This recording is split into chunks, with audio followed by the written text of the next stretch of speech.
Kyle Shanahan, I was disappointed with him in the last couple games. I know the loss of Trent Williams and Deebo Samuel were really impactful, and earlier we talked about them maybe being motivators and heartbeats of the team and team leaders. But I was really hopeful, first of all, that Kyle would make in-game adjustments when he lost them in the middle of the game. But then even when he didn't do that, I feel like we came on here and I was like, okay, well, next week we're going to see a better game plan. We're going to see Ray more prepared, because Ray kind of admitted that he wasn't fully prepared to step into that role. I was like, we're going to see Kittle targeted way more. We're going to see Ayuk. And then the next game, it's like Ayuk didn't get a pass until the end of the second quarter. So it's like, okay, well, why is the ball not being distributed? Why is your only game plan like a dump off to Christian McCaffrey or handing the ball to Christian McCaffrey? The defense is keying in on that. And without Deebo, as even if people are just going to want to call him a decoy, without him, that play isn't as effective, and you're not distributing to your playmakers. And that's been kind of disappointing. Earlier, when I talked about Deebo and his importance and Kyle Shanahan's trust in him, I talked about how Deebo has gotten 5 targets in the red zone, which is second behind Christian McCaffrey, who's had 7 passing targets. But then if you look at the other guys, Ayuk has only had 2. Deebo's had 5, but Ayuk has only had 2. Juice has had 1.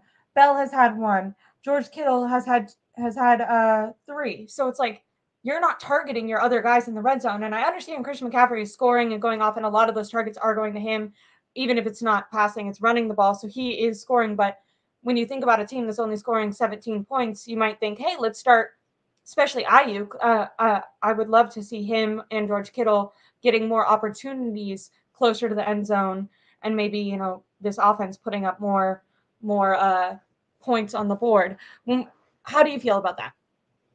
Yeah, I mean, I think one of our last shows that we did together, we kind of shared that same frustration of like not seeing enough adjustments, right? And and then when we saw, or we like noticed in consecutive weeks what defenses were doing, and they weren't respecting other guys, like I thought even more so, okay, like they're gonna have an adjustment for that. Like Kyle will adjust to take advantage of that, but like we just didn't see it. It almost felt to me like Kyle was just bracing for the bye week. Let's just get through these games. Let's get to the bye week. We'll have Deebo and, maybe Trent back, and then all will be well. I don't know. Like, I don't know if he just doesn't trust his other guy. Like, maybe he doesn't trust Raymond McLeod. Like, we were questioning that earlier, right? Like, does he trust Raymond McLeod to the level that he does Deebo? Clearly not. I mean, and it could just be like different skill set. Like Raymond McLeod's not really built to handle the same kind of plays and workload that Deebo does, right?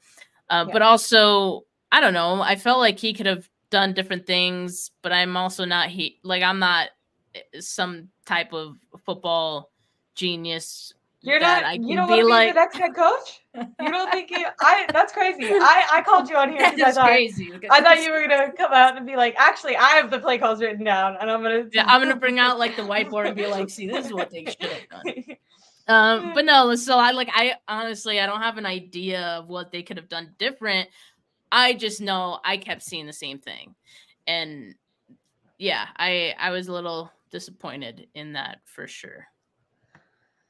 When we're talking about team identity, I've always thought that the 49ers team identity is a strong, dominant defense, a all-out rushing or a dominant rushing attack, and an all-out physical mindset. I feel like all 3 of those things have been completely missing in these last 3 games. When you are looking at this 49ers team, what would you say right now this season their identity has been? Because perhaps from the beginning of the season, their rushing game and a dominant defense. I mean, if we look at the beginning of the season, they were winning kind of on offense, which is a little bit new for Kyle Shanahan. Not saying that the defense wasn't helpful, but when you're scoring over 30 points every game, I think it was 9 straight games in a row, that kind of changes your style, where previously under the Shanahan regime, I'd always considered the 49ers, even though Kyle is a offensive minded head coach, I always kind of considered them a defensively dominant team. So what if you were just to describe this 49ers team right now? Do they have an identity? Would you be able to describe them, or have they been too inconsistent so far to describe them? And what do you think, if they do have an identity, do you think that they can get back to it? what do you think it should be moving forward for the rest of the season? Yeah, I mean, I don't really know who they are right now, right? And like that's why I don't think they know who they are. I think that's the problem.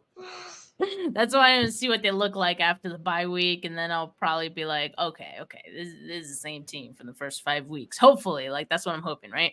Yeah. So in the first 5 weeks, like if you asked me what their identity was, I would have said balanced.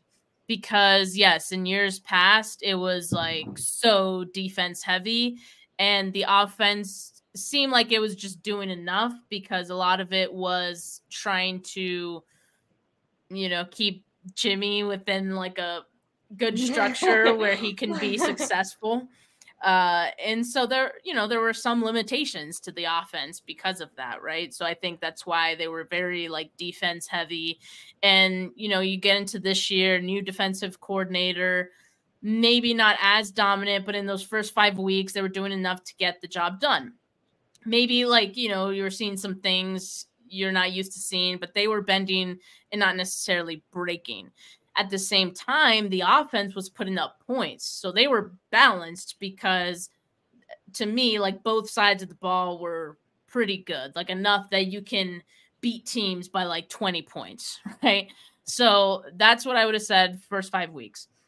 These last few weeks, I would say I actually asked people like to describe the 2023 49ers after like the 3 losses, and I got a bunch of different answers. Of course, they were all negative, mostly because it was after the 3 losses. So I got people saying like front runners, disconnected. I think one of the words I used was discombobulated. I saw some people put that too. I think those are all good words. I think those are fair. Those are all good words to describe like the 49ers that we saw like in the previous 3 weeks, right?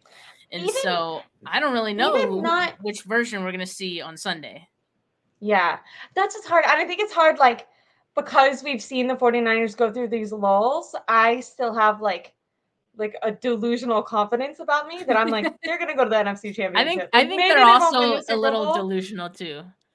I know. Maybe that's not good. They need to be less like we're allowed to be delusional as fans. You guys need to be taking this stuff seriously. I mean, honestly, at some point, like this whole we've done it before. Come back. Yeah, like, you can't. It's not always going to work out that way. So they just need to get their head out of their ass and stop acting like.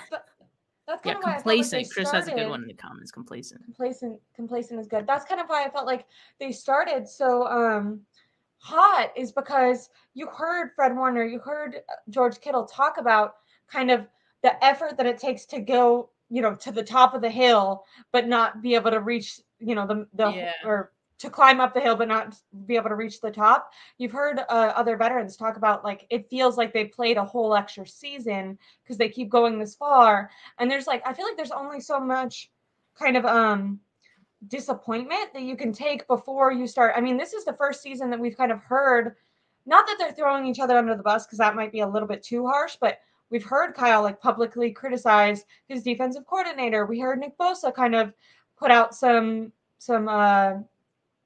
discontentment, maybe, which all those things are fine. Like, I don't think it was like too harsh what was saying. I think it was an honest look into maybe how they were thinking. And I know Kyle Shanahan kind of went out later and took his own responsibility. And in the same interview where Nick Bosa criticized the scheme a little bit, he also criticized himself. So I'm not saying that they're like fully, putting blame on other people, but when you compare how they're talking about it to previous teams, I felt like we never heard that. No matter how bad the fire from the fans and the media got, the locker room, whether or not they were like this inside or not, outside publicly, they always really had 100% had each other's back. And I still think they probably do, but I do think like if they were to lose against Jacksonville, if there was like, I think there's only so far you can push a team before you kind of see that turmoil within. And maybe that wouldn't get there until they felt like it was really impossible for them to reach their ultimate goal. Like maybe they'd stick together for quite some time. But I do think that that's something to be concerned about.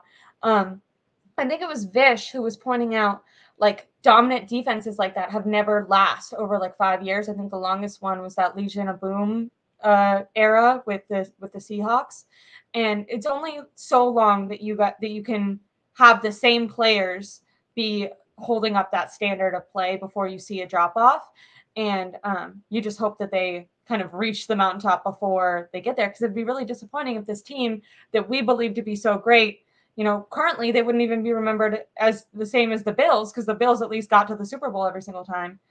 For people who don't know what I'm talking about, I'm talking about the Bills that they never won the Super Bowl, but they went, I think, 5 years in a row, right? So yeah. Yeah, I mean, I feel like this, like they're running out of patience almost. And you're right, like you aren't gonna be as dominant as you were the previous year. Like the idea that you're just gonna go out and be able to do it again every year is like, that's just wishful thinking. And that's why everyone talks about a window, because windows, like the window to get in the championship in any sport is real. Like there's only so many times that you can